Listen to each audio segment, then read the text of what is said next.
Hello everyone, welcome and welcome back to the channel. कैसे हैं आप सभी।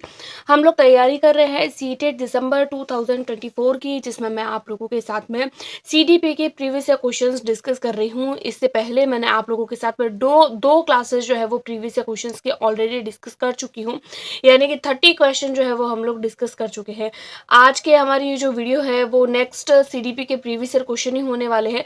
और अगर आप लोगों को इसकी पीडीएफ चाहिए तो आप लोग मेरे टेलीग्राम ग्रुप से जोड़ सकते हैं, जिसका लिंक मैंने डिस्क्रिप्शन बॉक्स में दे दिया है। टोटल 15 क्वेश्चन हम लोग डिस्कस करने वाले हैं, और ये जो क्वेश्चन है वो पेपर 1 में आए हुए क्वेश्चन है, लेकिन इक्वली इंपॉर्टेंट है पेपर 1 एंड पेपर 2 दोनों के लिए। पेपर 1 में आए हुए क्वेश्चन है और ये क्वेश्चन जो है वो बहुत ज़्यादा इंपॉर्टेंट है। तो फिर चलिए बिना किसी देरी के वीडियो को स्टार्ट करते हैं। फर्स्ट क्वेश्चन हमारे पास में है, वह अवस्था जब बच्चा तार्किक रूप से वस्तु और घटनाओं के विषय में चिंतन प्रारंभ करता है। देखिए क्या बोला है, तार्किक रूप से, यानी कि तर्क करना स्टार्ट कर देता है, चिंतन प्रारंभ करता है किस बारे में। आप लोग वर्ड को पकड़िएगा, पूरी लाइन को नहीं। अगर आप लोग सीडीपी में पूरी लाइन पकड़ेंगे तो शायद आप लोगों को क्वेश्चन समझ ना आए।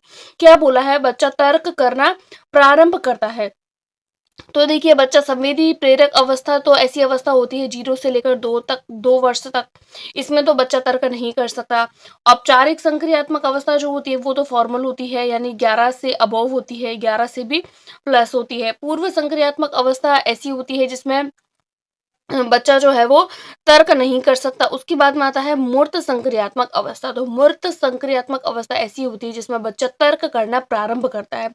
तर्क करना प्रारंभ करने की जो अवस्था होती है वो मूर्त संक्रियात्मक अवस्था होती है। तो यहाँ पर हमारा 16 का हो जाएगा, 4 will be right answer. Next question है हमारे पास में 17 नंबर क्वेश्चन। एक शिक्षक है, अपने लोकतांत्रिक स्वभाव के कारण विद्यार्थियों को पूरी कक्षा में कहीं भी बैठने की अनुमति देता है। कुछ शिक्षार्थी एक साथ बैठते हैं, चर्चा करते हैं, सामूहिक पठन करते हैं, और कुछ चुपचाप बैठकर अपने आप पढ़ते हैं। एक अभिभावक को ये पसंद नहीं आता। तो इस स्थिति से निपटने का निम्नलिखित में से कौन सा तरीका सबसे बेहतर हो सकता है। आप लोग क्वेश्चन को पढ़िएगा और समझिएगा। क्वेश्चन में क्या बोला है कि एक टीचर क्या करता है, अपने स्टूडेंट्स को बोलता है कि आपको जहां मर्जी है क्लासरूम में बैठो। तो कुछ बच्चे क्या करते हैं, एक साथ बैठ जाते हैं, आपस में चर्चा करते हैं, बातें करते हैं, आपस में पढ़ाई करते हैं, सामूहिक पठन करते हैं, समूह में बैठ के पढ़ते हैं। पर ये तो पॉजिटिव पॉइंट हो गया कि बच्चा जो है वो समूह में बैठ के पढ़ाई कर रहा है, तो एक दूसरे से इंटरेक्ट करेंगे, बच्चे सीखेंगे। और कुछ ऐसे होते हैं जो चुपचाप बैठ जाते हैं, अपने आप पढ़ते हैं, अपना अपना ही पढ़ते हैं, सिंगल बैठते हैं और अपना अपना पढ़ते हैं।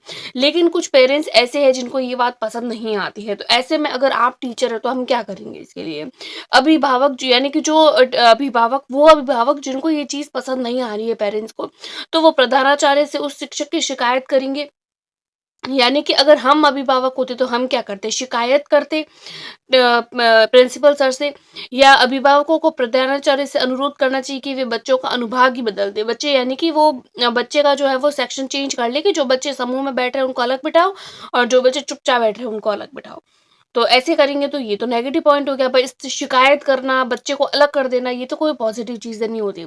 अभिभावकों को शिक्षक को विश्वास व्यक्त करना चाहिए और शिक्षक के साथ में इस समस्या पर चर्चा करनी चाहिए। ये बात ठीक है। फिर भी नेक्स्ट ऑप्शन देखते हैं। अभिभावकों को उस विद्यालय से अपने बच्चों को निकाल देना चाहिए। भाई अब पेरेंट्स को उस स्कूल में से अपने बच्चे को निकाल ही देना चाहिए। नहीं, ये तो अगेन से नेगेटिव पॉइंट हो गया। पॉजिटिव पॉइंट देखें तो क्या लग रहा है कि अभिभावक को अपने वो जो शिक्षक है उस टीचर पर बिलीव शो करना चाहिए, और टीचर के साथ में वो जो भी समस्या को दर्शा रहे हैं उस समस्या पर चर्चा करनी चाहिए कि भाई आप ऐसा ना करके ऐसा कीजिए। अपने एडवाइस भी दे सकते हैं, बल्कि उन पर विश्वास भी कर सकते हैं। तो 17 का हो जाएगा सी। अगला आता है 18 नंबर क्वेश्चन। सीखने के अंतर्दृष्टि सिद्धांत को किसने बढ़ावा दिया। तो देखिए ये तो आप लोगों को याद ही करना पड़ेगा कि अंतर्दृष्टि का सिद्धांत जो है वो गेस्टाल्ट सिद्धांतवादी है। पावलोव ने नहीं बोला था, जीन पियाजे ने संज्ञानात्मक विकास दिया है, और वाइगोत्स्की ने सामाजिक सांस्कृतिक सिद्धांत दिया है। अगला क्वेश्चन हम लोग देखेंगे, बच्चों के बौद्धिक विकास के 4 विशिष्ट अवस्थाओं की पहचान करनी है। कि बौद्धिक यानी कि संज्ञानात्मक विकास की 4 अवस्थाएं हैं। 4 अवस्थाएं किसने दी थी, तो ऑब्वियसली पियाजे ने दी थी। तो यहाँ पर 19वें नंबर क्वेश्चन का हो जाएगा डी। अगला क्वेश्चन हम लोग देखेंगे 20 नंबर क्वेश्चन। निम्नलिखित में से किस अवस्था में बच्चे अपने समवयस्क समूह के सक्रिय सदस्य हो जाते हैं। देखिए अब यहाँ पर हम लोगों से क्वेश्चन क्या पूछा है, बच्चे अपने समवयस्क समूह के सक्रिय सदस्य पूछा है। तो किशोरावस्था होगा, प्रौढ़ावस्था होगा, पूर्व बाल्यावस्था या बाल्यावस्था।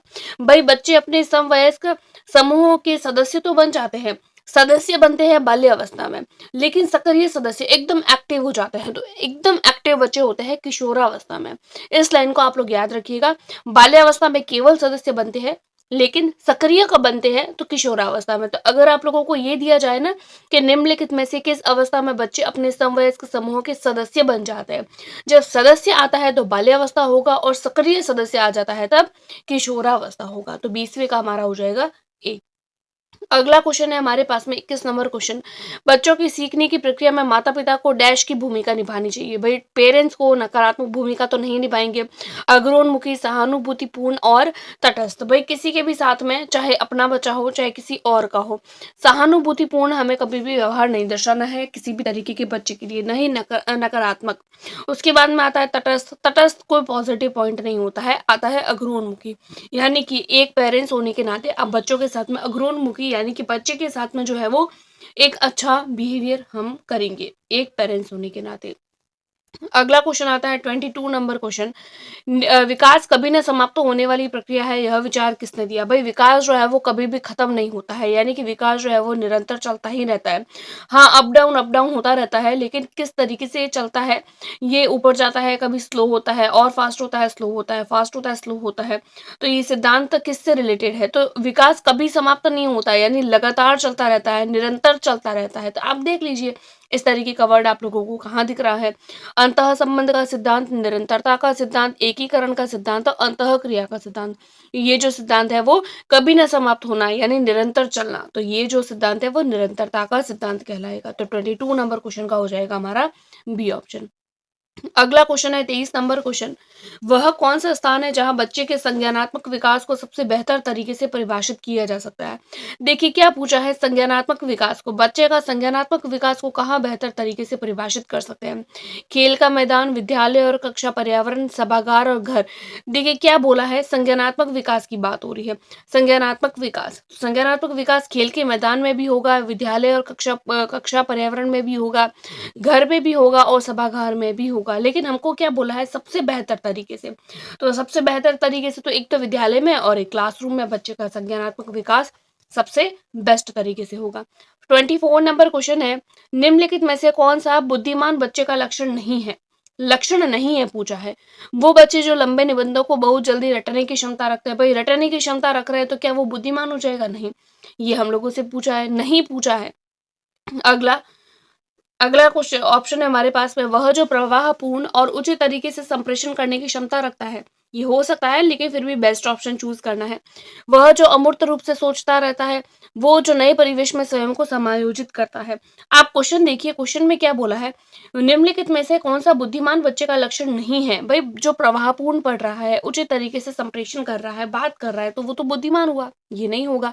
अमूर्त रूप से सोच सकता है, तो ये भी नहीं होगा। वह जो नए परिवेश में स्वयं को समायोजित कर सकता है, तो ये भी नहीं होगा, क्योंकि ये तीनों पॉइंट पॉजिटिव है। हम लोगों से नेगेटिव पूछा है। तो जो लंबे निबंधों को जल्दी जल्दी याद कर रहा है, रट रहा है, रिकॉल कर रहा है, जो रटाफिकेशन कर रहा है, तो वो बुद्धिमान नहीं हो सकता, वो सिर्फ रटने की क्षमता रखता है। तो 24 नंबर क्वेश्चन का हो जाएगा हमारा ए। अगला क्वेश्चन है 25 नंबर क्वेश्चन।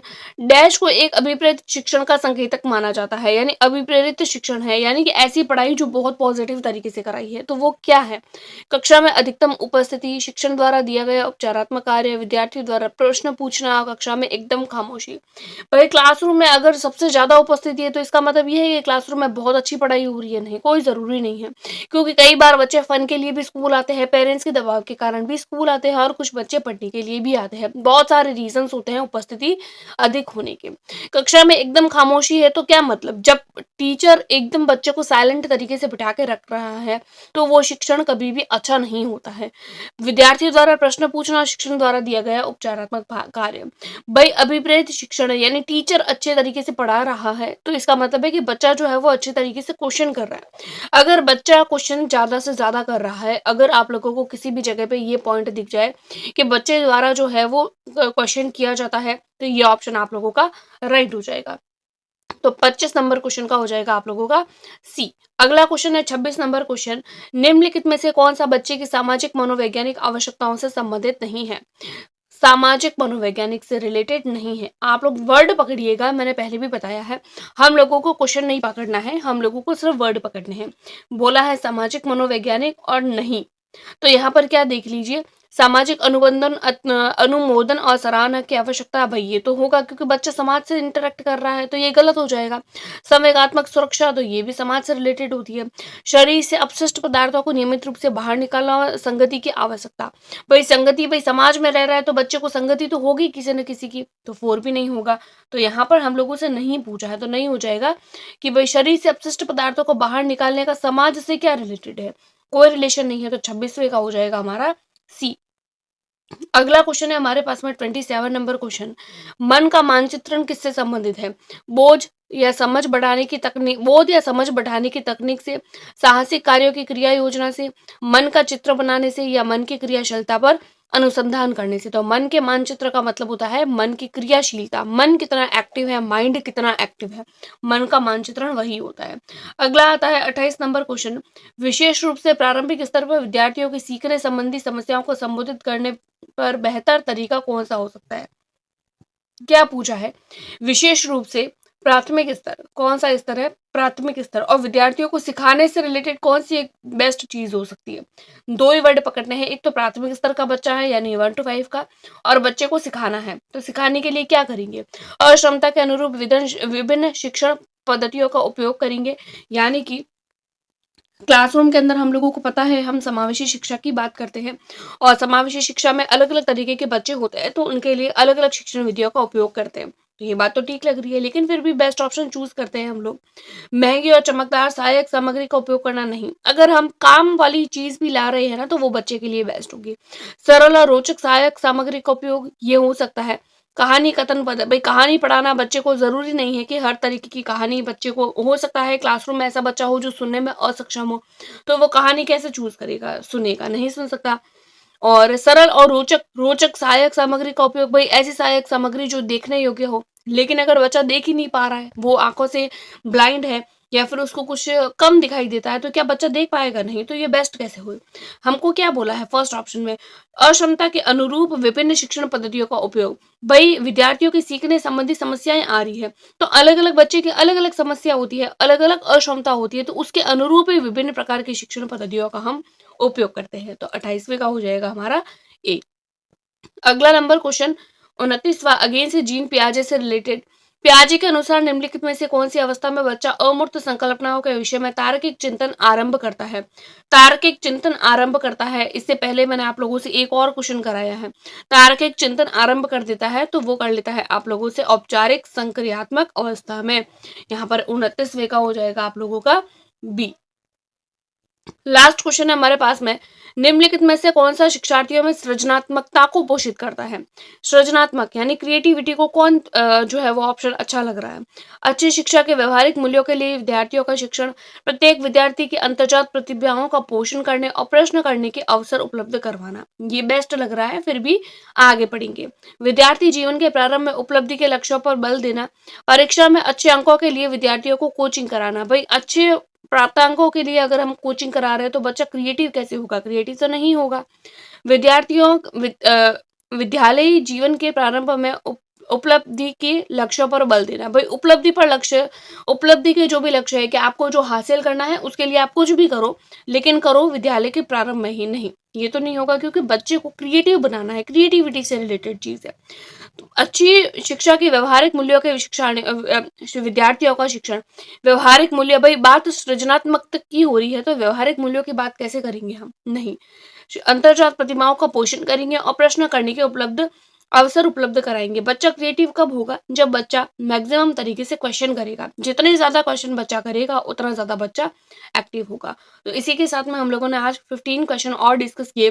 रेगुलर आप लोगों के साथ में एक क्लास डिस्कस करूंगी मैं सीडीपी की, और 1 बाय 1 करके हम सारी की सारी क्लासेस जो है वो डिस्कस करने वाले हैं। आज की वीडियो में इतना ही, मिलते हैं नेक्स्ट वीडियो में, तब तक के लिए टेक केयर, गुड बाय।